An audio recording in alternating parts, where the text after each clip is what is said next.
नमस्कार दोस्तों, मैं हूं आपका दोस्त, आपका होस्ट आर के, और आप देख रहे हैं आर के ट्रेडिंग।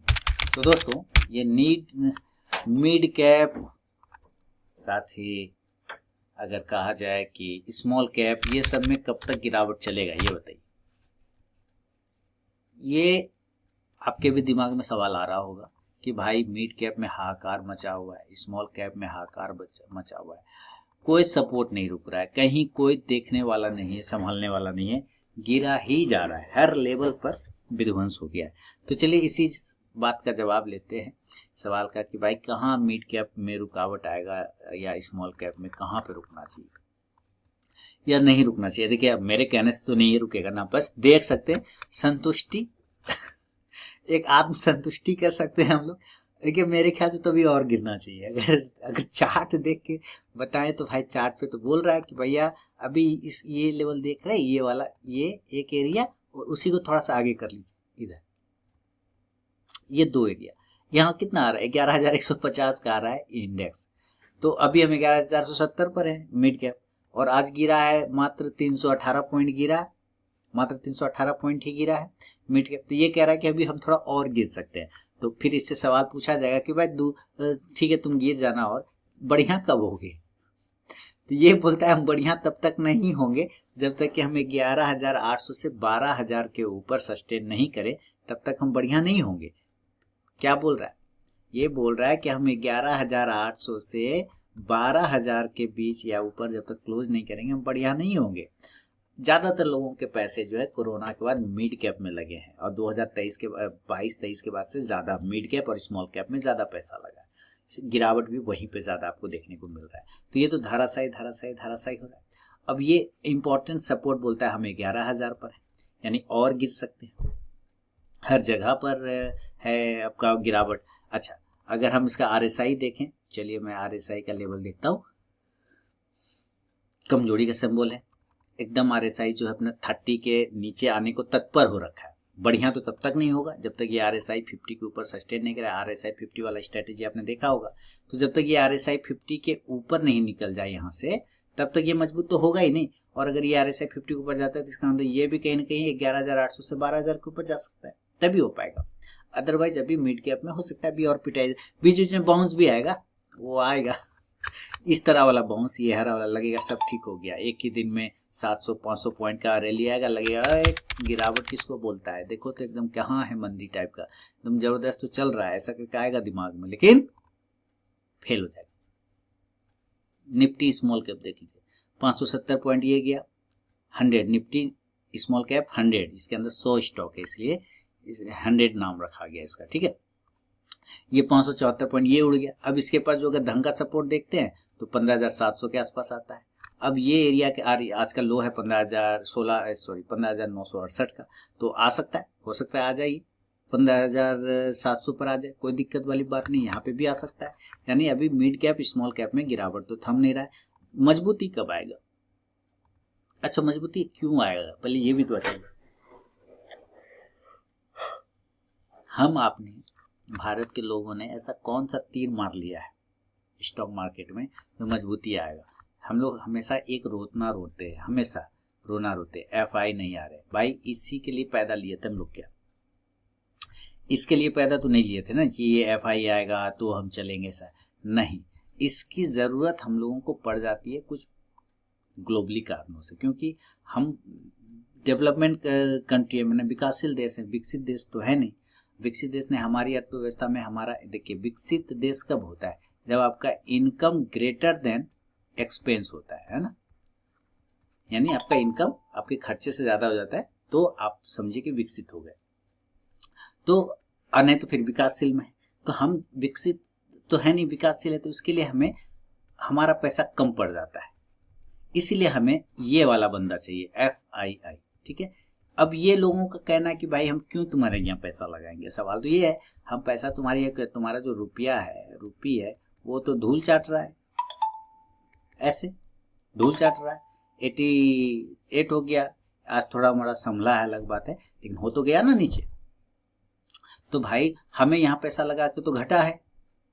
हम यहाँ लगाएंगे 100 रुपया, वहां अपने देश में जाएंगे या 88 रुपया लगाएंगे, वहां हम जाएंगे हमको $1 ही मिलेगा, है ना। तो 88 रुपया लगाना पड़ जा रहा है।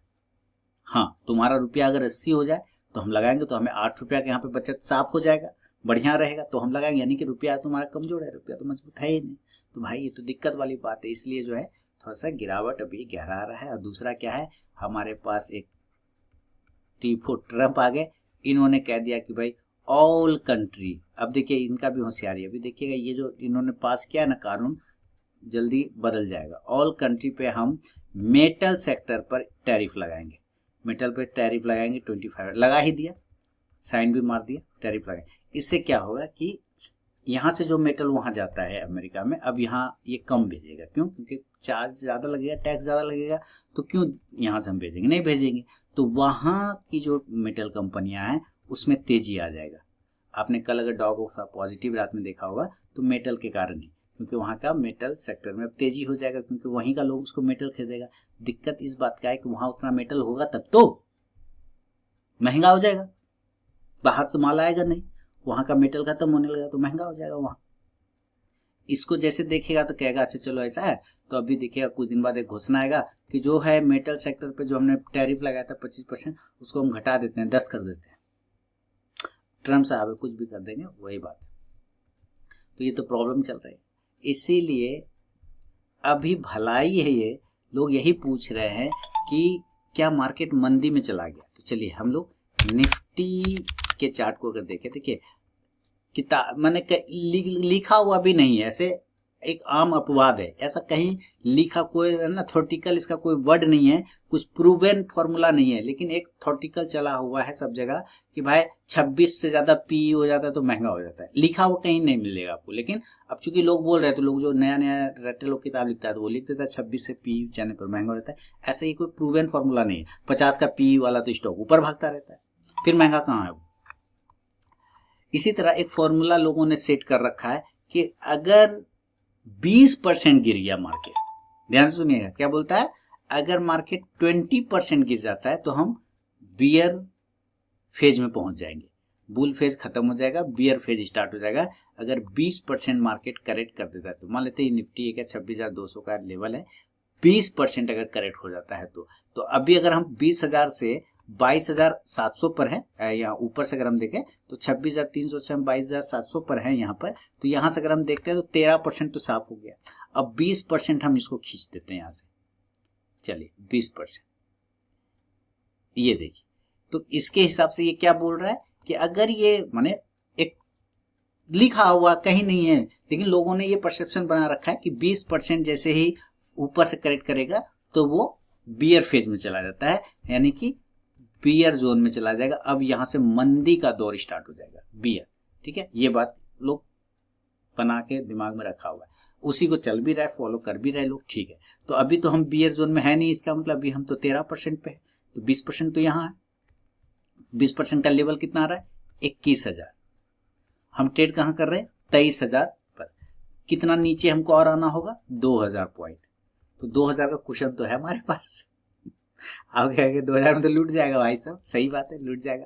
क्या कि बहुत सारे लोग तो भाई फिर सुसाइडल केस आने लग जाएंगे कि ये क्या हो गया, वो क्या हो गया, कि नहीं। खैर खोल जाने देते, अभी हम फिर समझते हैं, अभी हम फिबोनाची लगाते हैं। देखिए समझते जाइएगा बात को, और जो मैं आपको समझाना चाह रहा हूँ शायद समझ भी पा रहे होंगे कि हम एक बेस बना लेते हैं निफ्टी का, कोई भी एक बेस बना लेते हैं जहां से निफ्टी ने जर्नी स्टार्ट किया हो बढ़िया वाला। तो ये जर्नी यहाँ पे मुझे लग रहा है कि जून 2022 का है, 15,000 वाला, छोड़ देते हैं इसको।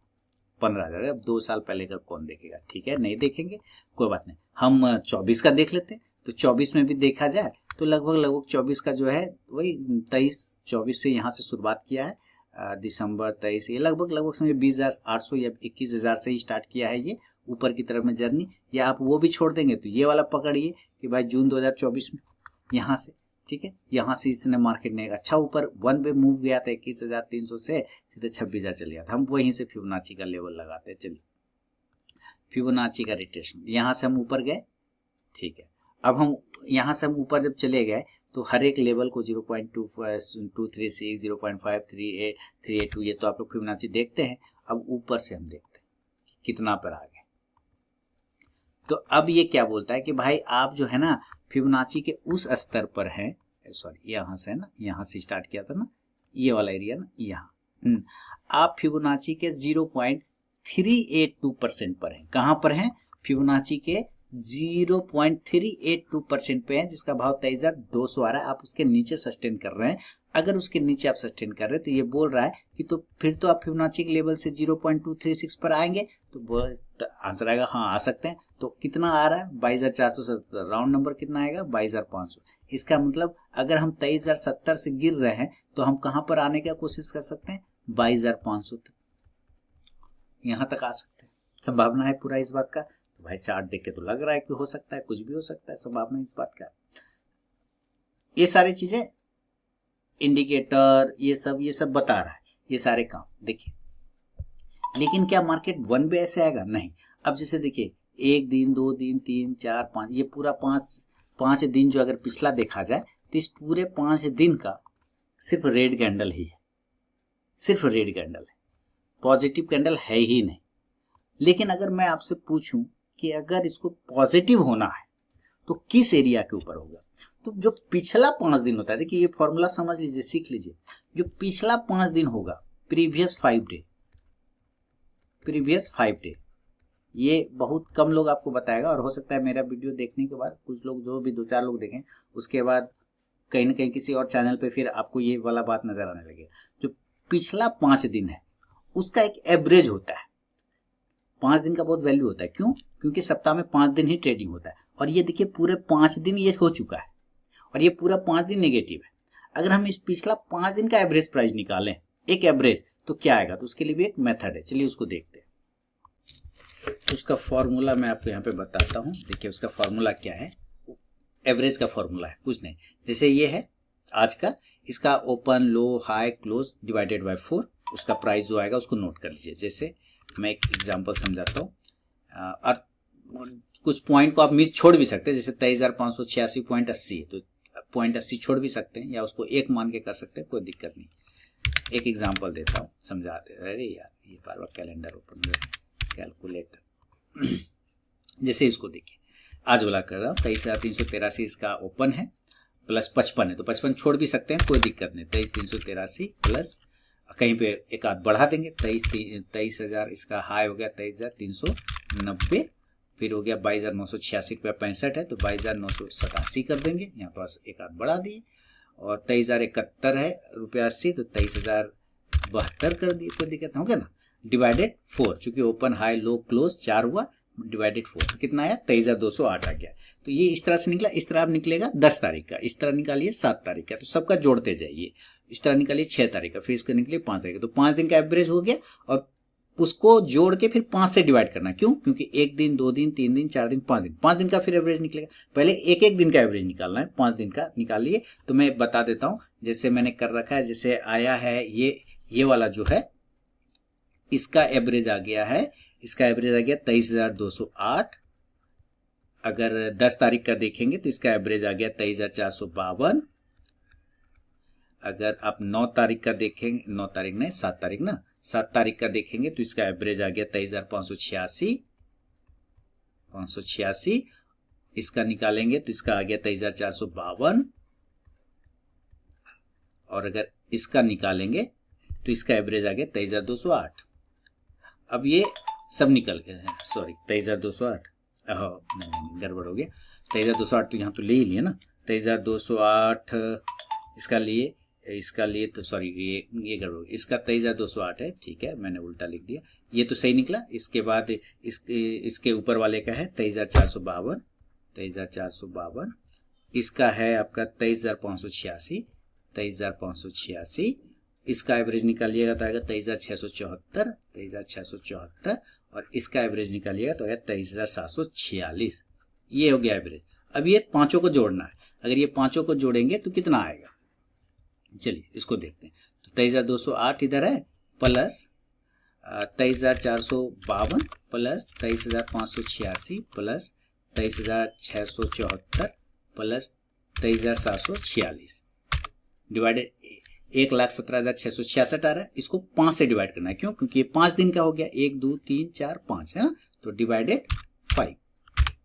23,533 आ रहा है। कितना भाव आया, कितना प्राइस आया, 23,533, 23,533। अब ये 33 को क्या करेंगे, राउंड नंबर कर लेंगे चूंकि, तो हम इसको 23,550 कर देंगे। क्लियर हो गया। तो हमारे पास एक प्राइस आ गया। अब मैं फिर सुनिए, ट्रेड हो रहा है 23,072 पर, 23,072 पे। ये तब तक मजबूत नहीं होगा, तब तक जब तक ये 23,550 के ऊपर क्लोजिंग नहीं करे, ये तब तक मजबूत नहीं होगा। और 23,550 अब इसका मेन हर्डल हो गया, 23,500 और 550 इसका मेन हर्डल हो गया है। आप ये एरिया नोट करके रखिए।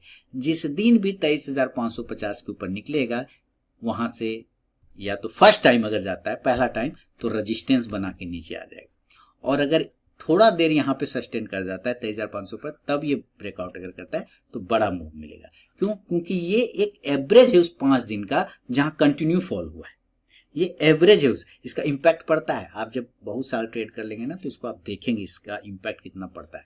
आप जब इसका एक्सपेरिमेंट करेंगे, प्रैक्टिकल करेंगे इसको, तो आपको बहुत अच्छे से ये समझ में आएगा। तो आपके दिमाग में प्राइस फिट हो गया कि 23,550। मैं एक लाइन लगा लेता हूं, 23,550, 533 आया, मैंने राउंड नंबर लगा लिया, 550 लगभग यही एरिया है, ये एरिया है 23,550।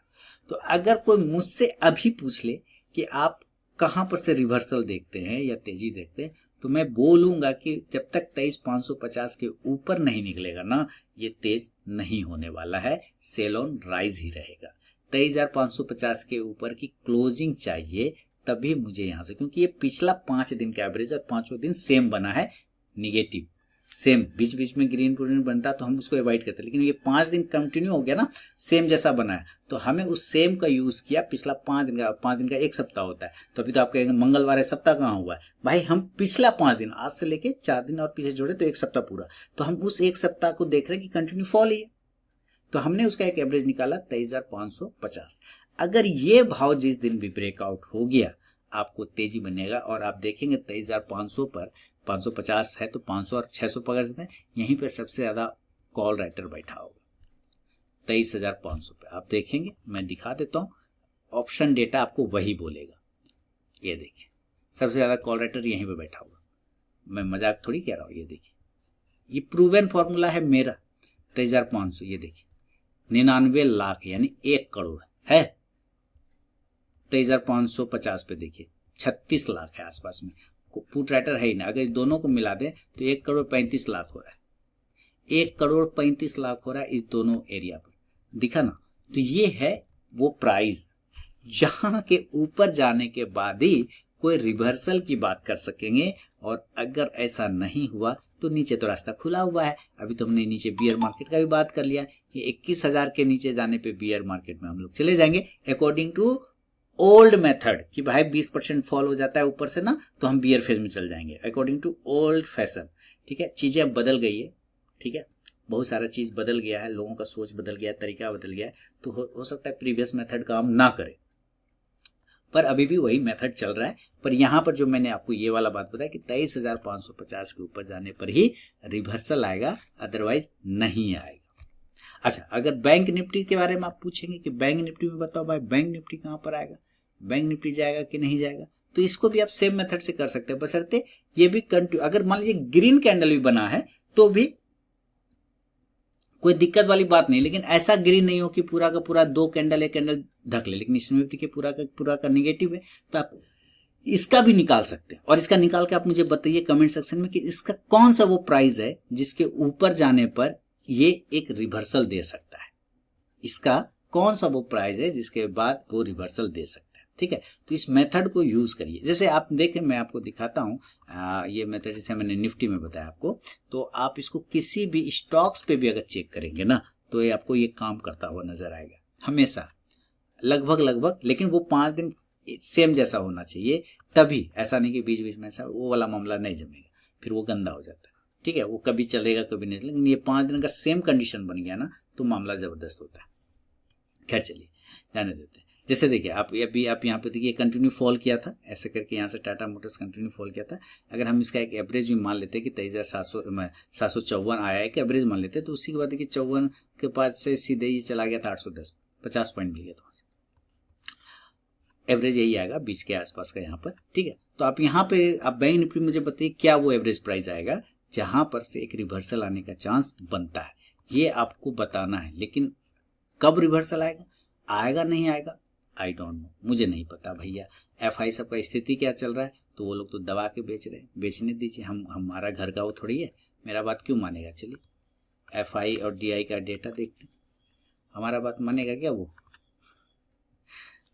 लोग पागल हो गए कि भाई कब टिक रुकेगा। 4,486 करोड़ का एफआई ने आज बेचा है, डीआई ने खरीदा 4,000 करोड़ का, लेकिन कोई मतलब का नहीं है वो, है ना।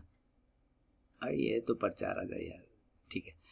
तो 4,000 करोड़ का खरीदा है डीआई ने, लेकिन एफआई ने 4,486 करोड़ बेच दिया है। एफएनओ को अगर देखते हैं तो एफएनओ का डेटा भी आया नहीं, लेकिन गिरावट क्यों आया है ये मैंने आपको बता दिया। रिवर्सल कहाँ से आ सकता है ये भी मैंने बता दिया। फिबो क्या बोल रहा है, फिबोनाची, वो भी आपको मैंने समझाने का कोशिश किया है।